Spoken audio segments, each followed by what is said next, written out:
கன்றாவியை மும்பைக்கும் ஆர்சிபிக்கும் பயந்து கொய்யால கொடைக்கானல் வரைக்கும் ஓடி ஒளியதா வேண்டியதா போச்சே. நேற்றும் தோத்துட்டாங்களே. என்ன திடீர்னு கொடைக்கானலுக்கு? அது என்னடி நேத்து முடிவு பண்ணி ஆசைப்பட்டு கேட்டா கொடைக்கானல் போகணும்னு. எது கல்யாண புதுசுல கேட்டது? ஆமா. இவருக்கு 1 வயசு ஆக போகுது சார். இப்போ கூட்டு வந்திருக்கீங்க? ஏன் கூட்டு வந்துட்டல உன்னை அப்புறம் என்ன? எனக்கு தெரியும்டி எதுக்குன்னு. என்ன சிஎஸ்கே தோத்துருச்சு. ஊர்ல உள்ளவங்களாம் காரி துப்புவான்னு கூப்பிட்டு வீட்டு முன்னாடி பாத்தியா சோப்பு நிறையா கிடக்கு, அது பூரா காரி துப்புனது தேவையாது நமக்கு. அவங்க தோத்தது எனக்கு நல்லதா போச்சுப்பா. எப்படியோ கொடைக்கானல் வந்தாச்சு. ஐயா அது வேற ரூம் இல்லைன்ட்டாங்க. அப்புறம் என் ஃப்ரெண்டுக்கிட்ட ஃபோன் பண்ணி கேட்டு நம்ம ரெசிடென்சி தான், அது நம்ம ஃப்ரெண்டோட தான் வந்துட்டு நல்ல வேலை ரூம் கிடச்சி. பின்னாடி பாரியா?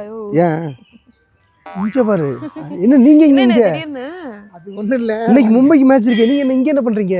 நேற்று மேட்ச் பார்த்தப்பா. என்ன நேத்தியா மேட்ச் பாத்தீங்க? நீங்க பாத்துக்க கூடாது, ஏன் பாத்தீங்க? சூப்பராக இருந்துச்சு. பசங்க பார்த்த உடனே காரி துப்பி போட்டு பாட்டி கொண்டாடணும்னு நினைக்கிறேன். அப்படியா? அதுக்காக கொடைக்கானல் வந்தீங்களா? கொடைக்கானல்லாம் சரி ஓகே ஓகே. நீங்க எங்க தங்கிருக்கீங்க? நீங்க எங்க தங்கிருக்கீங்க? நான் அது உங்களுக்கு தேவையில்லாத விஷயமா நினைக்கிறேன். இல்லை நீங்க சொன்னீங்கன்னா நல்லா இருக்கும். சரி விடுங்க, இங்க ஃப்ரெண்டோட இப்போ ரெசிடென்சியில் தங்கியிருக்கேன். அவன் ஆர்சிபி ஃபேன் போல இருக்கு. அப்படியா? நம்ம தட்டி விட்டு கால் பண்ணி தகவல் கொடுத்துட்டானோ பிச்சைக்கார நாய். அதே இடத்துல உங்க ரூமுக்கு நேரம் மேல தான் தங்கி இருக்கோம். அப்படியா? ஆமா மேலவே கொடுத்துட்டாரா? ஆமா உங்களுக்கு நேரம் மேல. ஆனா மேட்ச் நீங்க பாத்தீங்களா? சரி ஓகே. இவனுக்கு 2-3 இடத்துல இது இருக்கு, ரெசிடென்சி இருக்கு. நான் இங்கே மாறிக்கிறேன். நீங்கள் இங்கே கொண்டாடுங்க, ஜாலியாக கொண்டாடுங்க. இல்ல நான் கொண்டாட சரியா? மாட்டேன். உங்களுக்கு எப்படி? நீ லேக்கில் ஜர்க்கின்லாம் நீங்கள் ஃபேமிலியோட வந்திருக்கீங்களா? ஃபேமிலியோட தான் வந்திருக்கேன். அவர் இந்த ஆர்சிபி ஃபேன் ஒருத்தர் இருப்பாரு, அவருக்கு இன்னும் கல்யாணம் ஆகலைங்கிறனால அவருக்கு இல்லையா? அவர்தான் பசங்க அனுப்பி விட்டாப்ல. பசங்க அனுப்பி விட்டுருக்காப்லையா? Okay okay okay. சரி சரி, நல்லா இருக்கும் நல்லா இருக்கும். நேற்று நம்ம 40 மேட்ச்லாம் பார்க்குறதில்ல, ஐபிஎல் டோட்டலாக விட்டுட்டேன். ஏன் இப்படி பார்க்கறத நமக்கு விட்டு? வேணாம் வேணாம். ஆமாம் நல்லா போச்சுயா மேட்ச். இல்லை நமக்கு அவ்வளோ இன்ட்ரெஸ்ட்டில் நான் இப்போ ஐபிஎல்லாம் பார்க்குறத விட்டுட்டேன்.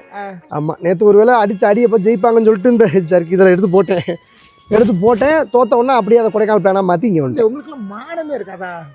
ஏங்க நான் தனியாக வந்துட்டேன், எனக்கும் ஐபிஎலுக்கு சம்மந்தம் இல்லைன்னு சொல்லிட்டேன். தேவையில்லாமல் பேசாதீங்க. உங்கள் ஒய்ஃப் ஏங்க அவரை கூப்பிட்டு போங்க. அண்ணி கூப்பிட்றாங்க. சரிப்பா, சாப்பாடு ரெடி பண்ணியிருப்பாங்க, போவான்.